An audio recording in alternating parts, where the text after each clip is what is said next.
When global crude oil suddenly spikes past $126 a barrel, energy-reliant nations feel the shockwave immediately. This map shows the Strait of Hormuz. When conflict in West Asia threatens to close this narrow waterway, the global supply of energy effectively hits a wall. In response to this squeeze, India's Prime Minister Narendra Modi made a highly unusual request to his citizens. He asked them to stop buying gold. He also urged the country to dust off their pandemic playbooks and work from home. The strategy was to keep cars off the road, cut national fuel consumption, and save money. When a state relies on voluntary personal sacrifice to plug holes in its national balance sheet, it shifts the responsibility of economic stability directly onto the citizen. It is an admission that the standard tools used to manage a nation's wealth are no longer enough. When inflation bites and the local currency loses purchasing power, holding on to paper money becomes a liability. Citizens naturally look for a safe place to park their wealth so it won't evaporate. For Indian families, that place has always been physical gold. It functions as a secure savings account, a hedge against inflation, and a central piece of generational wealth transfer and wedding traditions. This creates a direct conflict between the individual and the state. The financial defense mechanism citizens use to survive inflation is the very behavior the government claims is harming the national economy.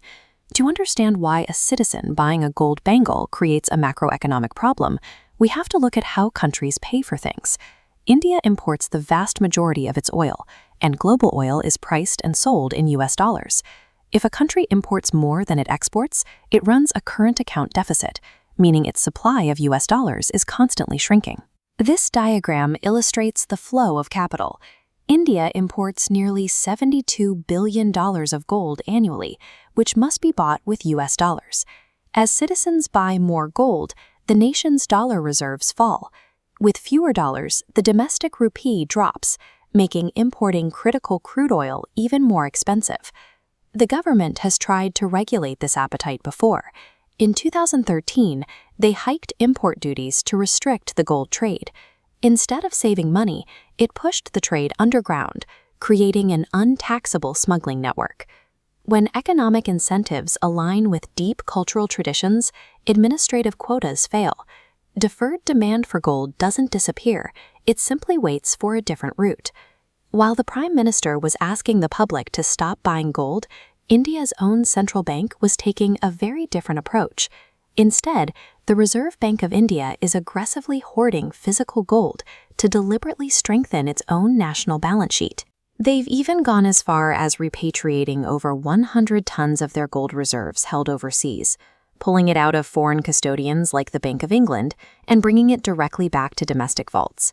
The central bank is diversifying away from foreign fiat currencies. They want hard assets they physically control to insulate the sovereign state from geopolitical shocks. The state is urging its citizens to accept the risk of a depreciating currency, while simultaneously protecting its own wealth using the exact same hard asset. Requesting 1 billion citizens to suddenly stop moving to save fuel is a temporary fix for a permanent structural problem. It relies on a cycle of emergency austerity, rather than addressing the energy architecture that made the country vulnerable in the first place. The massive energy demands of a growing industrial economy cannot be met by individuals skipping their morning commutes or delaying their weddings. The math simply doesn't scale. A nation cannot shrink its way to prosperity.